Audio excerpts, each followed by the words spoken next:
Buenos días, buenas tardes o buenas noches. Un saludo tenga usted, amable televidente. Bienvenido a la clase número 23 en tu canal Learn Spanish Easy and Fast. Hoy aprenderemos a conjugar los verbos regulares en los tiempos verbales del modo indicativo, pretérito y copretérito. No te pierdas esta clase, está muy buena. Let's start. ¡Comencemos!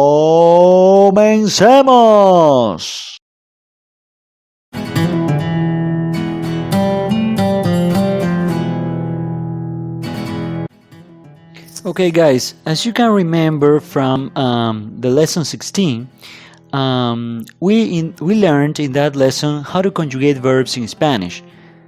And remember that there are three groups in Spanish: the verbs that end in AR, the verbs that end in ER, and the verbs that end in IR. Those are the three groups that we have in Spanish with regular verbs. Remember that we have regular verbs and irregular verbs. These are regular verbs, the three groups that we have for regular verbs in Spanish. When we conjugate a verb in Spanish, we first need to identify who's performing the action. This is the subject, and here we have the personal pronouns or the subject pronouns in Spanish, and they are yo, tú, usted, él, and ella. And for the plural part, we have nosotros when it is a mixed group, nosotras when the group is only composed by women, and I am included in that group, ustedes, ellos, and finally ellas when it's a group only composed by women. In the case of ellos, it's a mixed group composed by women and by men. To conjugate an infinitive, you need to remove the final two letters and add the appropriate ending. To add the appropriate ending, you need to be sure in which tense you want to speak. Today we will study two of the past tenses in Spanish: pretérito and copretérito. It's also important to know that there are verbs which are irregular and don't follow a specific rule, like I told before. Luckily, most of the verbs are regular. And now we are going to look at the tense pretérito.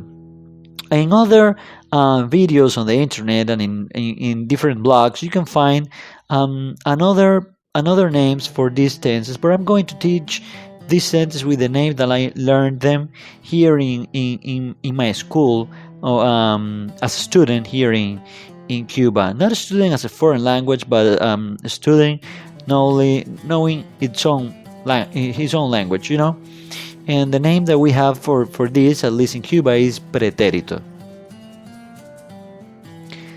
Verbos regulares en el tiempo pretérito. And now let's look at the first group, AR verbs, okay? The verbs that end in the letters AR. For example, we have the verb hablar. And here we have a table. When we have the subject, we have the ending for the first group, and we have the conjugation for this first group. And if you notice, here you have the ending and the conjugation. So I have, for example, yo hablé, tú hablaste, usted habló, él habló, ella habló. As you can see, usted, él, and ella, they share the same conjugation. Nosotros hablamos or nosotras hablamos, ustedes hablaron, ellos hablaron, ellas hablaron. Again, as you know, ustedes, ellos, and ellas, they share the same conjugation, right? Here you have in red, you have the terminations, you have the endings, and remember this is important. You remove the final two letters in the regular verb, which, as I told you before, most of the verbs are regular in Spanish, and you add these endings for this group, okay? Other examples that we have is escuchar, estudiar, trabajar, and many other verbs that we have with this ending in Spanish, which is again the first group. Okay, guys, Verbos regulares en el tiempo pretérito, ER verbs. Example, comer. Now let's look at and let's learn how to conjugate the second group, which is the group that ends in ER. And here we have again the same table with the subjects and with the ending and the conjugation. In red, you have the letters that you need to replace for the termination ER, okay? And we have the conjugations: yo comí, tú comiste, usted comió, él comió, ella comió, nosotros comimos or nosotras comimos, ustedes comieron, ellos comieron, ellas comieron. Other examples that we have: aprender, comprender, correr. And now we have the verbos regulares en el tiempo pretérito, IR verbs. Example, vivir. And here we have yo viví, tú viviste, usted vivió, él vivió, ella vivió, nosotros vivimos or nosotras vivimos, ustedes vivieron, ellos vivieron, ellas vivieron. Other examples: discutir, permitir, abrir. So my friends, what is the pretérito used for? The pretérito is like similar to the simple past in Spanish. If I say, for example, yo viví, or in English, I lived in Washington, I can say in Spanish, yo viví en Washington. Estoy haciendo una historia que ocurrió en el pasado.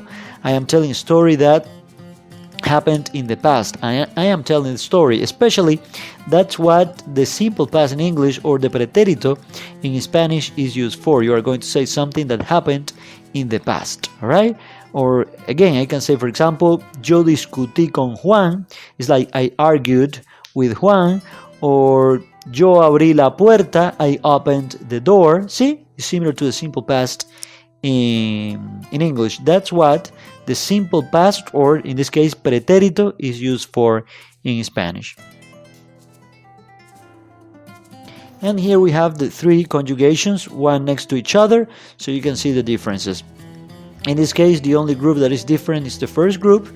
You have hablé, hablaste, habló, hablamos, hablaron, and hablaron again is repeated hablaron because they share the same conjugation for hablaron is the same conjugation for ustedes, ellos, and ellas. But in the second group and in the third group, the conjugation is the same, okay? Comí, viví, comiste, viviste, comió, vivió, comimos, vivimos, comieron, vivieron, comieron, vivieron, okay?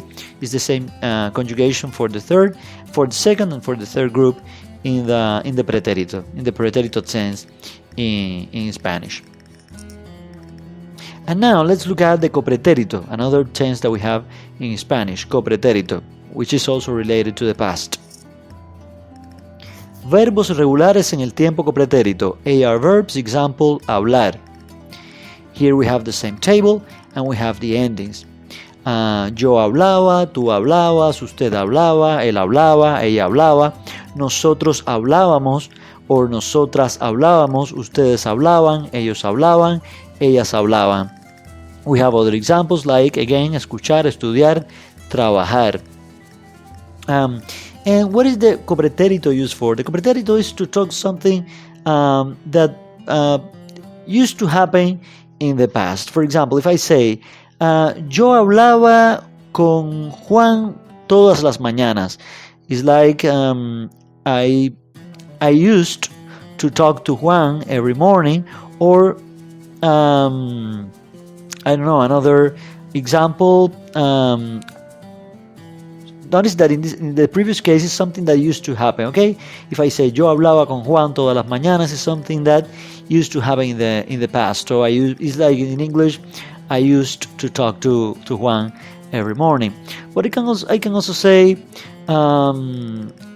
cuando me levantaba por la mañana, siempre hablaba con mi padre. So in that case, it would be a little different. It would be like in English, when I woke up or when I got up in the morning, I would always talk to my father. So it's something that used to happen in the past as well. Well, it's similar to the previous case, but it's another translation in English. All right, and another use that we can have for the copretérito, or with seeing a similarity with in English, is the past continuous or the past progressive in English. If I say, for example, it was raining when I got to New York, I can say llovía cuando llegué a Nueva York. I can also say estaba lloviendo cuando llegué a Nueva York. That is another way to talk in the past. Estaba lloviendo cuando llegué a Nueva York. And it's the same.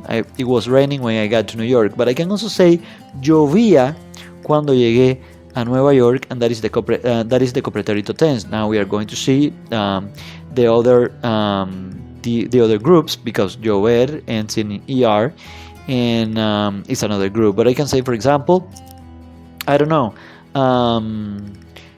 yo hablaba con mi esposa cuando sonó el timbre. It's like I was talking to my wife when the ring, when it the door ring, or it rings the bell. When it rang the bell. Okay, I was talking to my wife when the bell rang. I'm sorry. Okay, I was talking to my wife when the bell rang. So hablaba con mi esposa cuando sonó el timbre.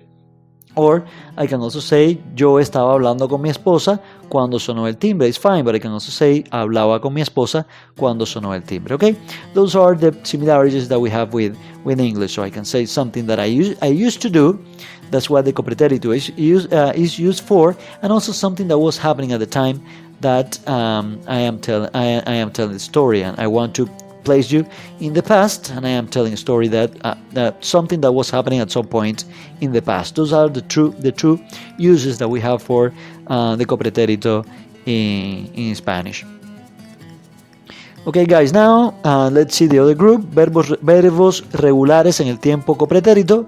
ER verbs, example, the verb comer. This is the second group. And here we have a similar table. For example, yo comía, tú comías, usted comía, él comía, ella comía, nosotros comíamos, or nosotras comíamos, ustedes comían, ellos comían, ellas comían. We also have, like I told you before, the verb llover. Llover, llovía, okay? And, well, in the case of llover, it doesn't make any sense that something else besides, other than the weather, rains. So it doesn't make any sense if I conjugate it. But essentially, I say llovía, and that's it, okay? And other examples: aprender, comprender, correr, and many others, of course. And finally, we have the third group, the verbs that end in IR. Okay, for example, the verb vivir. And here we have the table. I say yo vivía, tú vivías, usted vivía, él vivía, ella vivía, nosotros vivíamos, or nosotras vivíamos, ustedes vivían, ellos vivían, ellas vivían. And we have other examples like discutir, permitir, abrir, and many others. And here we have the three groups, one next to each other, so you can see the differences. Again, the only one who is different, or which is different, is this first group. I have hablaba, hablabas, hablaba, hablábamos, hablaban, and hablaban again, because as you know, ustedes, ellos, and ellas, they share the same conjugation. But the second group and the third group, there is no difference between each other, because it is the same conjugation. Okay, so it's easier to remember. Now, once that we know how to conjugate the verbs in pretérito and copretérito, and you know what they are used for, I am going to leave you this homework. But if you have any questions, please let me know. Okay. Remember, pretérito is something is used to tell a story, similar to simple past, and copretérito is used for saying something that used to happen in the past, or to talk about something that was happening at some point in the past. All right, I want to place you in that specific moment. It's like past continuous or past progressive in English. Those are the two uses that we have for the copretérito. Okay? Having said that, amigo o amiga que me estás viendo y escuchando, déjame en los comentarios algunas oraciones en las cuales uses el pretérito y otras en las cuales uses el copretérito. Muchas gracias. Es todo, amigos. Recuerda darme un me gusta, suscríbete y no te olvides de darle a la campanita. Nos vemos en la clase número 24. Adiós.